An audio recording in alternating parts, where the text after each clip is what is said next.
नमस्कार मित्रांनो, रेशन कार्डची ई-के-वाय-सी करणं हे चालू आहे. तर आता आपण ती घर बसल्या मोबाईलवरूनही ई-के-वाय-सी करू शकतो. जर ही ई-के-वाय-सी नसेल तर आपल्याला रेशनिंग दुकानामध्ये आपल्याला धान्य भेटणार नाही. तर त्यासाठी आपल्याला घर बसल्या मोबाईलवरून ई-के-वाय-सी कशी करायची हे आज आपण ह्या व्हिडिओमध्ये सांगणार आहे. तर तुम्ही व्हिडिओ हा नक्की शेवटपर्यंत बघा, म्हणजे तुम्हाला A to Z प्रोसेस कळेल की घर बसल्या मोबाईलवरून ई-के-वाय-सी कशी करायची ते. तर त्यासाठी तुम्ही व्हिडिओ शेवटपर्यंत बघा. चॅनलवर जर पहिल्यांदा आला असेल तर चॅनलला सबस्क्राईब करा, व्हिडिओला लाईक करा. चल तर मग व्हिडिओ सुरू करूया. तर आपल्याला रेशन कार्डची ई-के-वाय-सी करण्यासाठी प्ले स्टोअरवर यायचं आहे. प्ले स्टोअरवर आल्यानंतर मेरा ई-के-वाय-सी हे ॲप सर्च करायचं आहे. मेरा ई-के-वाय-सी ॲप सर्च केल्यानंतर हे ॲप्लिकेशन इथं आलेलं आहे. नॅशनल इन्फॉर्मेशन सेंटरचं हे मेरा ई-के-वाय-सी ॲप्लिकेशन आहे. त्याच्यावर इन्स्टॉल म्हणून क्लिक करायचं आहे. हे ॲप इन्स्टॉल झालेलं आहे. ते आता ओपन करूया. ओपन करताना हा असा इंटरफेस येईल. हे ॲप ओपन होताना काही परमिशन विचारत आहे.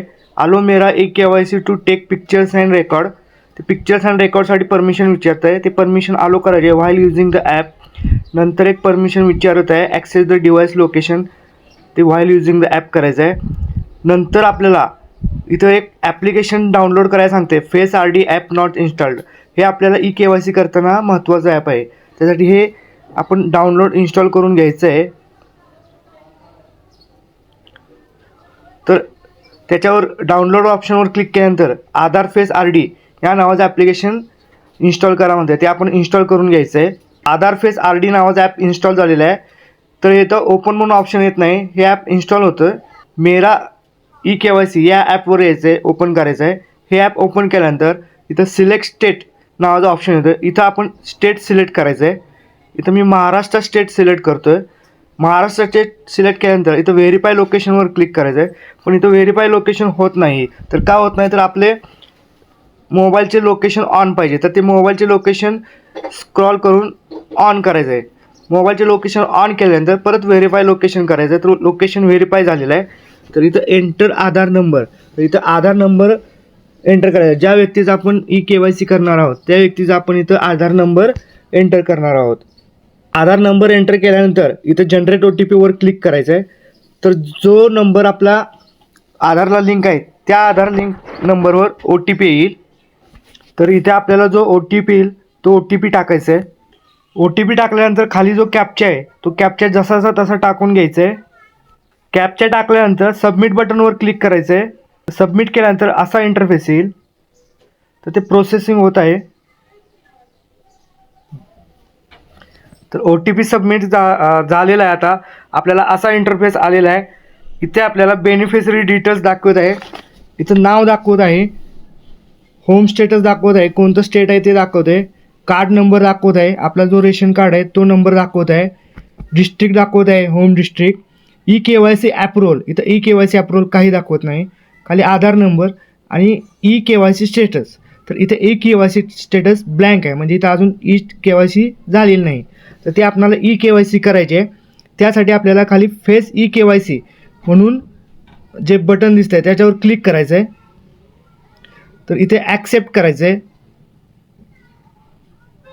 तर फेस ई-के-वाय-सी ते ॲक्सेप्ट केल्यानंतर इथं जे परमिशन मागत आहे तिथं व्हाईल युझिंग द ॲप करायचं आहे.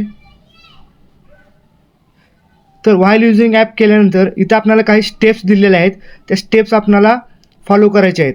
तर इथं स्टेप्समध्ये काय सांगितलं आहे, तुमचा चेहरा दाखवा, तोंड दाखवा आणि डोळे मिचकवा.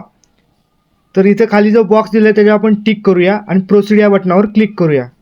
प्रोसीड या बटनावर क्लिक केल्यानंतर इथे असा सर्कल दाखवलं, तर सर्कलमध्ये आपलं तोंड असं आलं पाहिजे आणि डोळे मिचकावायचे. ई-के-वाय-सी रजिस्टर्ड सक्सेसफुली. तर इथे आपल्याला ई-के-वाय-सी स्टेटस दाखवत आहे, ई-के-वाय-सी रजिस्टर्ड सक्सेसफुली. इथे डेट अँड टाईम दाखवत आहे. तर आपली के-वाय-सी सक्सेसफुली झालेली आहे. तर आपण ती कशी चेक करायची हे आपण पाहूया. त्यासाठी परत स्टेटमध्ये जायचं आहे. स्टेट सिलेक्ट करायचं आहे. महाराष्ट्र सिलेक्ट करतो आहे. व्हेरिफिकेशन लोकेशन, परत आधार नंबर टाकायचा आहे. जनरेट OTPवर क्लिक करायचं आहे. OTP जनरेट होईल. तर जो आधार कार्डला लिंक आहे, जो OTP टाकून घ्यायचा आहे. जो कॅप्चा आहे तो कॅप्चा जसा तसा टाकून घ्यायचा आहे. सबमिट बटनवर क्लिक करायचं आहे. तर इथं आपला ई-KYC स्टेटस वाय दाखवत आहे. म्हणजे काय, तर आपली ई-KYC सक्सेसफुली झालेली आहे. तर वाय म्हणजे यस, तर आपली ई-KYC ही सक्सेसफुली झालेली आहे. तर अशा प्रकारे तुम्ही घर बसल्या मोबाईलवरून तुम्ही रेशन कार्डची ई-KYC करू शकता. तर अशी महत्त्वपूर्ण माहिती होती. अशाच महत्त्वपूर्ण माहितीसाठी आपल्या चॅनेलला सबस्क्राईब करा, व्हिडिओला लाईक करा आणि काही प्रॉब्लेम असेल तर कमेंट करा. तर चला भेटूया अशाच महत्त्वपूर्ण माहितीसकट पुढच्या व्हिडिओमध्ये. धन्यवाद.